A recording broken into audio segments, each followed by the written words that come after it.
Assalamualaikum warahmatullahi wabarakatuh. Perkenalkan, nama saya Indana. Pada kesempatan kali ini, kelompok 9 dan juga kelompok 10 akan menjelaskan materi yang berkaitan dengan pengawasan etika. Sebelumnya, apa sih yang dimaksud dengan pengawasan etika? Penjelasan lebih lanjut akan disampaikan oleh teman saya, yaitu Mbak Hanifah Nur Sofyadani dengan NIM 195221323. Yuk disimak. Pengertian pengawasan etika. Dalam bahasa Indonesia, yang dimaksud dengan pengawasan adalah penilaian dan penjagaan, penilaian dan pengarahan kebijakan jalannya perusahaan. Controlling atau pengawasan adalah upaya agar sesuatu dilaksanakan sesuai dengan peraturan yang telah ditetapkan, dengan instruksi yang telah dikeluarkan. Dilihat dari sisi yang lebih longgar. Pengawasan dalam arti manajerial adalah kegiatan untuk menjamin bahwa pelaksanaan sesuai dengan rencana. Pengawasan tersebut adalah salah satu fungsi dalam proses manajemen yang mencakup penafsiran dan pengembangan standar pelaksanaan, pengukuran pelaksanaan yang sebenarnya, penilaian pelaksanaan, dan tindakan perbaikan bila mana pelaksanaan berbeda dengan rencana. Pengawasan adalah salah satu fungsi dalam manajemen yang menjamin agar pelaksanaan kerja berjalan sesuai dengan standar yang telah ditetapkan dalam perencanaan. Apabila pelaksanaan kerja berjalan sesuai dengan standar perencanaan, walaupun secara tidak sengaja, tetap ke arah yang lebih baik. Hal ini tampak klasik dan tradisional disebut lepas kontrol. Dengan demikian, melalui pengawasan dapat diawasi sejauh mana penyimpangan, penyalahgunaan, kebocoran, kekurangan, pemborosan, kemubaziran, penyelewangan, dan lain-lain kendala di masa yang akan datang. Selanjutnya ialah tentang perlunya pengawasan etika yang akan disampaikan oleh Mbak Sylvia Winda Cahyani dengan NIM 195221324. Perlunya pengawasan etika menurut Ibnu Taimiyah Al-Hizbah ini menganjurkan hal yang baik dan melarang hal yang buruk wilayah kewenangan pemerintah yang tidak dapat dijangkau oleh institusi biasa. Muhammad Al-Mubarak mengemukakan bahwa lembaga Al-Hizbah ini melaksanakan fungsi kontrol dari pemerintah melalui pengawasan terhadap kegiatan perorangan baik bidang moral, agama, ekonomi, maupun yang berkaitan dengan keadilan dan kebenaran menurut prinsip Islam. Sementara itu, Nicholas Ziaden mendefinisikan fungsi Al-Hizbah ini sebagai sebuah lembaga yang berfungsi mengontrol pasar, moral, dan asab secara umum.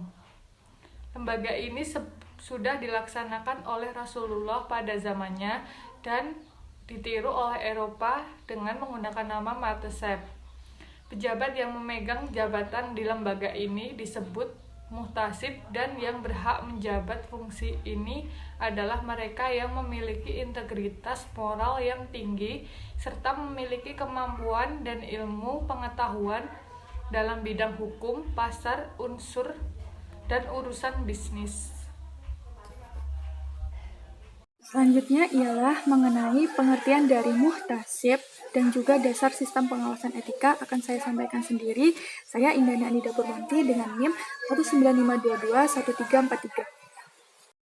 Selanjutnya ialah ada mustahib. Mustahib adalah orang yang bertanggung jawab atas lembaga Al-Hizbah. Mustahib bisa juga menyangkut pengawasan pasar yang tidak hanya bertanggung jawab pada masalah ekonomi, tetapi juga masalah ibadah. Ibnu Taimiyah menyatakan bahwa mustahib adalah kewajiban publik. Mustahib bertugas menjelaskan berbagai tindakan yang tidak pantas dilakukan dalam berbagai bidang kehidupan. Untuk lembaga Al-Hizbah sendiri, tidak bertanggung jawab kepada eksekutif. Tugasnya adalah mengawasi orang yang tidak sholat dan tidak puasa, mengawasi mereka yang memiliki sifat benci, berbohong, melakukan penipuan, mengurangi timbangan, melakukan praktik kecurangan dalam industri perdagangan, agama, dan sebagainya. Ia menjelaskan fungsi Al-Hisbah secara terperinci, yaitu yang pertama, memastikan masyarakat mendapatkan hak atas timbangan yang benar. Yang kedua, mengecek kemungkinan adanya kecurangan bisnis dalam berbagai bentuk, termasuk memberikan informasi yang salah. Yang ketiga, memeriksa kontrak perjanjian yang tidak benar, praktik judi, dan riba. Yang keempat, menjaga terlaksananya pasar bebas, termasuk melindungi konsumen dari kerugian yang timbul akibat ketidaktahuan pasar. Yang kelima, mencegah barang tidak ditimbun untuk mendapat keuntungan. Mustahib ini memiliki kekuasaan yang luas, termasuk pengawasan harta, kepentingan sosial, pelaksanaan ibadah pribadi, dan pemeriksaan transaksi bisnis. Selanjutnya ialah dasar sistem pengawasan etika. Pengawasan etika pada dasarnya diarahkan sepenuhnya untuk menghindari adanya kemungkinan penyelewengan atau penyimpangan atas tujuan yang akan dicapai. Melalui pengawasan, diharapkan dapat membantu melaksanakan kebijakan yang telah ditetapkan untuk membangun dan menjaga legitimasi masyarakat terhadap kinerja pemerintah dengan menciptakan suatu sistem pengawasan yang efektif. Untuk menghindari adanya kemungkinan penyelewengan atau penyimpangan atas tujuan yang akan dicapai, tindakan yang dapat dilakukan dalam pengawasan etika adalah yang pertama ialah mengarahkan atau merekomendasikan perbaikan. Yang kedua ialah menyarankan agar ditekan adanya pemborosan. Yang ketiga ialah mengoptimalkan pekerjaan untuk mencapai sasaran rencana. Ialah mengenai prinsip pengawasan etika akan disampaikan oleh teman saya, Mbak Tarin Nafisa Ika Wininar dengan NIM 195221344. Baik, di sini saya akan menjelaskan tentang prinsip pengawasan etika. Yang pertama, prinsip kejujuran. Prinsip kejujuran dalam etika bisnis merupakan nilai yang paling mendasar dalam mendukung keberhasilan kinerja perusahaan. Kegiatan bisnis akan berhasil jika dikelola dengan prinsip kejujuran, baik terhadap karyawan, konsumen, para pemasok, dan pihak lain yang terkait dengan kegiatan bisnis ini. Prinsip yang paling hakiki dalam aplikasi bisnis berdasarkan kejujuran ini, terutama dalam pemakaian kejujuran terhadap diri sendiri.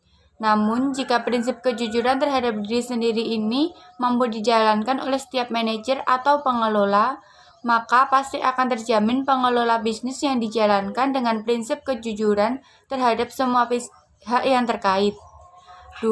Prinsip keadilan. Prinsip keadilan yang dipergunakan untuk mengukur bisnis menggunakan etika bisnis adalah keadilan bagi semua pihak yang terkait dalam memberikan kontribusi langsung atau tidak langsung terhadap keberhasilan bisnis. Para pihak ini terverifikasi ke dalam stakeholder. Oleh karena itu, semua pihak ini harus mendapatkan aset layak dari bisnis. Tolak ukur yang dipakai dengan ukuran umum yang telah diterima oleh masyarakat bisnis dan umum. Yang selanjutnya ialah metode pengawasan etika yang akan disampaikan oleh Yuana Saputri dengan NIM 205221157. Selanjutnya yaitu metode pengawasan etika. Yang pertama yaitu pengawasan non-kuantitatif. Pengawasan non-kuantitatif tidak melibatkan angka-angka dan data yang digunakan untuk mengawasi prestasi organisasi secara keseluruhan. Teknik-teknik yang sering digunakan yang pertama yaitu pengamatan atau pengendalian dengan observasi. Pengamatan ditunjukkan untuk mengendalikan kegiatan atau produk pada saat observasi.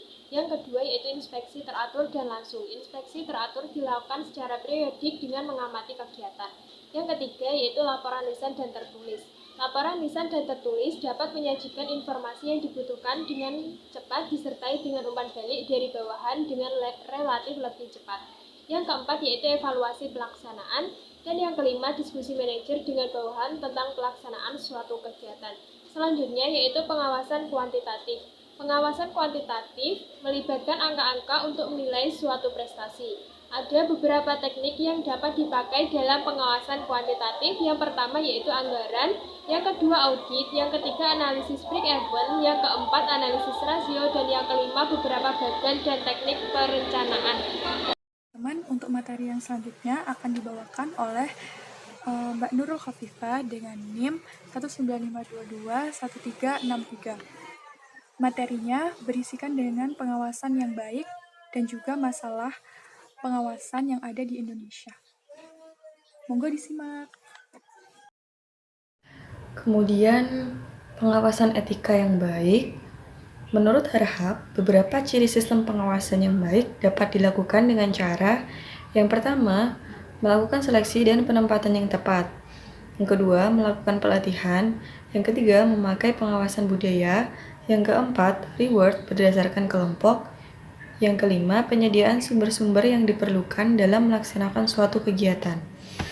Nah, agar pengawasan dapat berjalan secara efektif, dibutuhkan beberapa kondisi yang harus diperhatikan, seperti pengawasan harus berkaitan dengan tujuan, standar yang masih dapat dicapai harus ditentukan. Pengawasan disesuaikan dengan sifat dan kebutuhan organisasi. Beberapa pengawasan perlu dibatasi. Sistem pengawasan harus dikendalikan tanpa mengorbankan ekonomi. Pengawasan mengacu pada tindakan perbaikan. Pengawasan mengacu pada prosedur pemecahan masalah, meliputi menemukan masalah, menemukan penyebab, membuat rancangan penanggulangan, melakukan perbaikan, hingga mengecek hasil perbaikan. Kemudian masalah pengawasan di Indonesia. Di Indonesia, memang sistem pengawasan masih sangat lemah, sehingga kita banyak melihat berbagai pelanggaran, baik pelanggaran etika, pelanggaran undang-undang, dan peraturan lainnya. Nah, beberapa permasalahan yang dinilai sebagai penyebab tidak efektifnya pengawasan di Indonesia antara lain, yang pertama, Indonesia adalah negara sekuler, yang mana tidak dapat menempatkan Tuhan, spiritualisme, moralitas, agama di atas materi dan kebutuhan dunia, sehingga rakyat menjadikan superioritas materi di atas moral dan spiritual. Yang kedua, budaya masyarakat yang masih tradisional terkadang tidak kondusif dalam pelaksanaan pengawasan dan penegakan kebenaran. Misalnya budaya permisif, mendem jero mikul dhuwur, sungkem, ewuh pekewoh, feodal, dan sebagainya. Yang ketiga, banyaknya lembaga pengawasan yang bekerja tanpa koordinasi. Yang keempat, praktik korupsi dan penyelewengan yang sudah membudaya. Yang kelima, kualitas SDM pengawasan yang belum sempurna, baik kualitas moral, keahlian, tanggung jawab, dan komitmen. Yang keenam, muhtasib belum memiliki integritas yang kuat sebagai pengawas yang seharusnya bersih terlebih dahulu dan tidak dapat digoda dengan alat apapun. Yang ketujuh, aturan-aturan yang tidak jelas, tidak konsisten, dan belum lengkap. Yang kedelapan, sistem hukum di Indonesia yang belum kondusif dalam menegakkan etika dan kebenaran. Yang kesembilan, belum adanya politikal dari pemerintah untuk benar-benar bersih dan transparan dalam melaksanakan pemerintahan. Yang ke-10, kesejahteraan pengawas masih belum menjamin pengawas kebal terhadap godaan materi dari pelaku keuangan. Yang ke-11, sistem reward dan punishment bagi pegawai dan pelaku kecurangan yang belum efektif. Dan yang terakhir, yang ke-12, sistem manajemen anggaran negara masih belum rapi dan tepat, sehingga peluang melakukan korupsi masih besar. Sekian presentasi dari kelompok kami, kurang lebihnya mohon maaf. Wassalamualaikum warahmatullahi wabarakatuh.